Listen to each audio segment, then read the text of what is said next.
Hi friends, how are you? Today's video is going to be a little bit different. So I have read another book, Sharp Objects by Gillian Flynn, and I'm sure you can tell by the title of the video that some of the content in the book is a little bit triggering.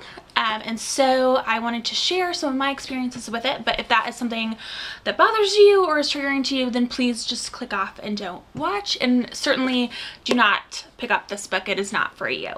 But I did want to share my experiences and my thoughts on the book and kind of talk about it a little bit more. So that's what I'm doing. Let's get to it. So yes, this is the third Gillian Flynn book that I have read, and this was actually one of the first ones that she wrote. So if you're not familiar, Gillian Flynn is the author of Gone Girl, which I read and did a review on, and also the last one was Dark Places, which I read and did a review on, and this was the third one, Sharp Objects, and this one is by far my favorite of the books that I have read.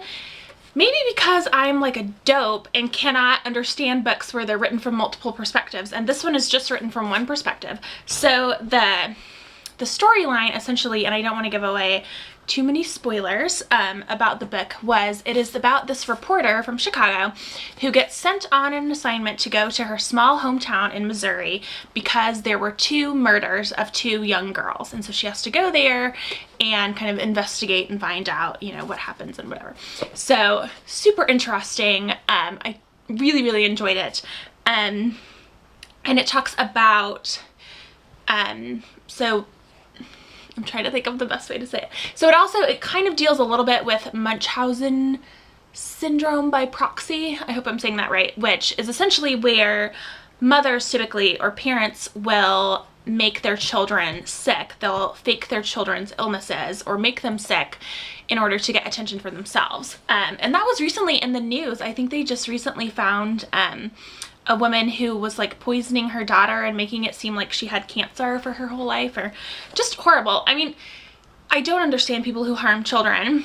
Like, I mean, I'm dealing with that with my small, but then to harm a child for your own positive gain, I don't get it. It's that in and of itself is fascinating. So the premise of this book is very good, and I liked it. So I recommend reading it. I'm a little bit sad that there aren't any more of her books to read. I like them. But yes, anyway, so moving on to the second part of this video. So the main character in this book is a cutter, and when I say that, I mean that she involves herself in self-mutilation. She cuts herself on purpose. And I wanted to talk a little bit about my own experience with that. So I know many of you who've watched any of my other videos know that I have bipolar disorder, and that is something that I am fine to talk about. I try to talk about it as much as is appropriate to kind of raise awareness so that it's not that scary of a thing. And so that's why I wanted to share more of my experiences with cutting and other things that I have done in the past as part of my mental health, you know, so that to end some of the stigma and to just put it out there. And, you know, I think it's always better if there's a face that you can associate to a disease or an illness or a thing. It makes it more real, more personable. So I will say that I was very minor as harming yourself can be considered. Cutting was never my number one way to deal with stress. It was never my number one maladaptive coping technique. I was more, you know, I had drugs, I had boys, and, you know, binging and purging were more kind of my thing. But I tried it. I am an equal opportunity doer of all the bad things. So I think cutting to me was never something that I ever really thought about, or it didn't occur to me, which is great. But when I was in high school, there were a lot of documentaries that came out about it, and that's why I think that sometimes the more information that's out there, you have to be kind of careful to not glamorize any of that, because I know that in a lot of things, especially when I was younger, a lot of the movies and things that we watched or learned about eating disorders made it seem really glamorous. I mean, the people were skinny and happy, and so I'm gonna try not to glamorize this at all, because it is not glamorous. And if this is something that you're doing in your life, please get some assistance somewhere. But so the first time I did it was in high school, and I just sort of like scratched my wrist repeatedly until it started bleeding. And I remember thinking that it hurt, but it didn't. Like, it was very fulfilling. It was like I had accomplished something, you know, like when I saw the blood, it was very much a relief, like I had accomplished something. I was feeling so much pain internally that I couldn't really express, and this was a way that I could express that. It was a distraction from everything going on in my mind, and it was there was a physical result that I could see, like, look, this happened. And so I started in high school, which was kind of when my mental health took a really big turn, or at least when I started doing more of these behaviors and getting help as a result of that. Kind of when it all kind of came to a head that something's wrong, I need to seek some assistance. So I started that in high school, and then it continued in college, where it kind of escalated sometimes to burning myself, and more like cutting with more frequency or things like that in college when I was going through a lot of my serious treatment issues. So it was never, like I mentioned before, it was never my main go-to avenue for an outlet, but it certainly, and the book talks about this too, about how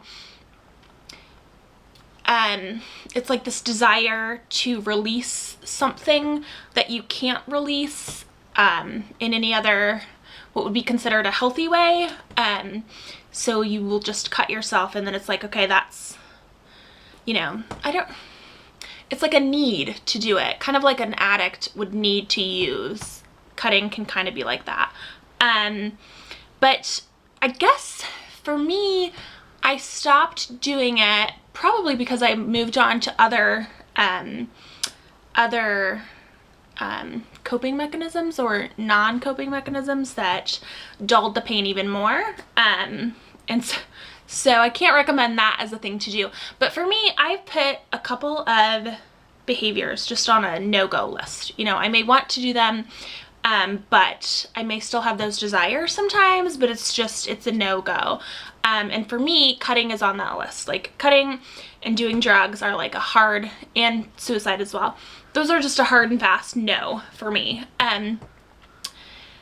So when I'm having those desires or those urges, I try to do something else. Like, I just know that in the back of my mind, or even in the front of my mind, like, that's just not an option for me.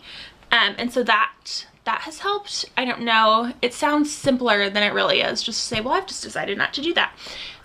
But in some ways, I just know that that's a boundary that I'm not going to cross with myself anymore.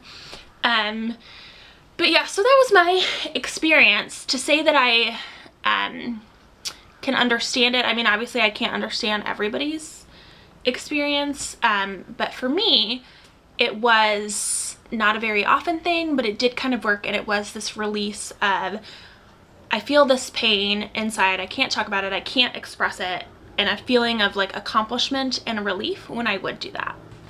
So there we have it. That is my experience with cutting.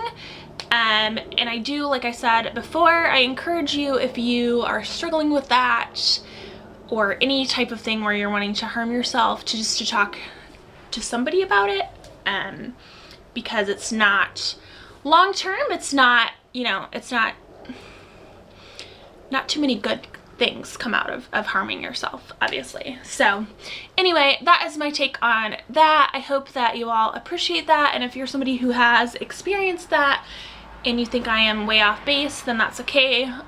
Or maybe this can help somebody, I don't know, or even if you just want to hear that I liked this book, there you go, there you have it. So all right, I hope that you all are having a great day, and I will see you later. Bye.